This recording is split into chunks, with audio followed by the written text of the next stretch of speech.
9 এর অঙ্কটা দেখছি। বলছে 9√3 মিটার উঁচু 3তলা বাড়ির ছাদ থেকে দেখলে 30 মিটার দূরে অবস্থিত একটি কারখানার চিমনির উন্নতি কোণ 30 ডিগ্রি হয়। চিমনির উচ্চতা হিসাব করি। তাহলে আমাদের একটা কি বলেছে, 9√3 মিটার উঁচু 3তলা বাড়ি। তাহলে একটা এটা হচ্ছে একটা 3তলা বাড়ি, ধরো এটা একটা 3তলা বাড়ি। এবি একটা 3তলা বাড়ি, এর উচ্চতা হচ্ছে 9√3। এর থেকে 30 মিটার দূরে একটা চিমনি আছে, ঠিক আছে? এটা একটা, যদি আমরা চিমনি ধরি, এই চিমনি হচ্ছে সিডি, চিমনিটা হচ্ছে সিডি, এটা দূরত্ব হচ্ছে 30 মিটার। তাহলে 9√3 মিটার একটা বাড়ি আছে, উচ্চতা 30 মিটার দূরে একটা চিমনি আছে।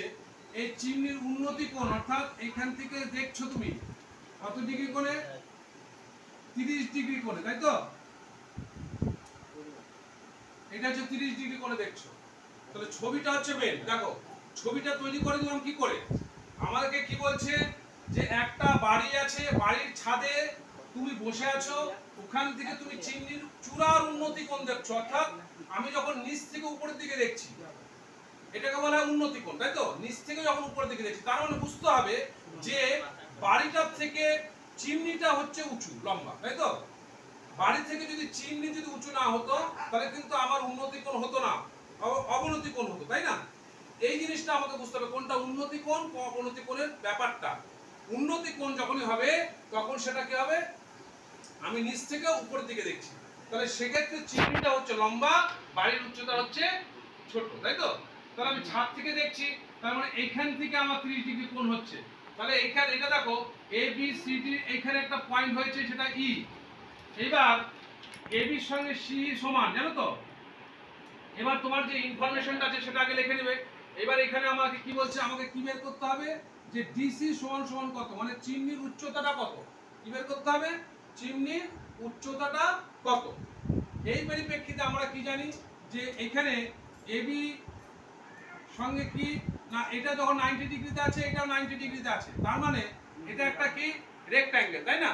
এটা একটা রেক্ট্যাঙ্গেল। রেক্ট্যাঙ্গেলের ক্ষেত্রে এবি এর সঙ্গে সিই সমান হবে, আর বিসির সঙ্গে এই সমান হবে। তার মানে সেক্ষেত্রে আমরা এটা লিখতে পারি, এটা 9√3 আর এটা হচ্ছে 30 মিটার।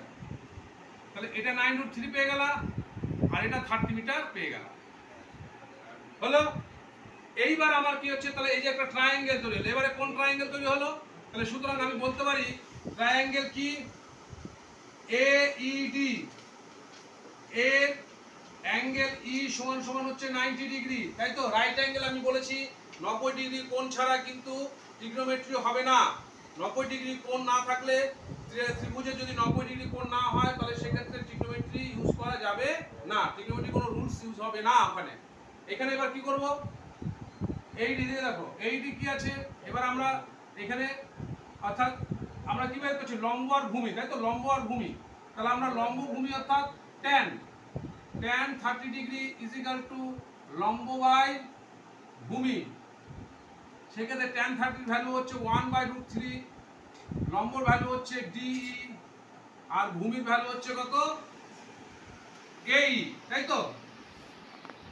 এবার 1/√3 সমান সমান ডি এর ভ্যালু আমি জানি না, এই ভ্যালু হচ্ছে 30, ক্রস মাল্টিপ্লাই করো, ডি ইনটু √3 সমান সমান 30। তাহলে ডি ইজ ইকুয়াল টু কি হবে, 30/√3। এবার আমি বলেছিলাম যে √3 নিচে রাখবো না, তাই তো? তাহলে আমি কি করব, ইনটু √3 তে মাল্টিপ্লাই করছি। তাহলে ডি সমান সমান কি হচ্ছে, 30√3/3, কাটাকাটি করলে কি হবে, ডি সমান সমান 10√3। তাহলে ডি এর ভ্যালুটা আমি বের করলাম, এইটুকু ভ্যালু বের করলাম। তাহলে ডিসি ভ্যালু কি হবে, তাহলে দেয়ারফর ডিসি সমান সমান কি হবে, ডিসি সমান সমান আমরা জানি যে ডিই প্লাস সিই, ঠিক আছে? তাহলে ডি কত, 10√3, সিই কত, 9√3, তাই তো? সমান সমান 19√3 মিটার। ক্লিয়ার হলো? কারো কোনো প্রশ্ন আছে? কারো কোনো প্রশ্ন? যে ডায়াগ্রামটা হচ্ছে মেন, ডায়াগ্রামটা হচ্ছে মেন। ডায়াগ্রাম আঁকতে পারলে 75% অঙ্ক হয়ে গেল তোমার। 75% অঙ্কটা শুধু ডায়াগ্রামের মধ্যেই। ডায়াগ্রামটা যে আঁকতে পারবে তারপরে তার কাছে অঙ্কটা একদম ইজি হয়ে যাবে। আর ইনফরমেশন, তার ইনফরমেশনটা দিয়েই তো ডায়াগ্রাম বানাচ্ছি। ইনফরমেশনটা বুঝতে হবে যে কি বলতে চাইছে, কি বের করতে হবে আমাকে। এই জিনিসগুলো যদি আমি স্পষ্টভাবে না বলতে পারি, না বুঝতে পারি, তাহলে কিন্তু ট্রিগনোমেট্রি হবে না। ট্রিগনোমেট্রিটা খুবই সোজা জিনিস, শুধু আমাকে অঙ্কের মানেটা বুঝতে হবে, প্রত্যেকটা লাইন পড়তে হবে এবং প্রত্যেকটা লাইনের উপরেই অ্যান্সারটা দেওয়া আছে। এই লাইনকে বেস করে আমি ডায়াগ্রাম বানাবো, এই লাইনকে বেস করেই আমি কি করব না অঙ্কটাকে সলভ করব। ক্লিয়ার হলো? কারো কোনো প্রশ্ন নাই? ঠিক আছে।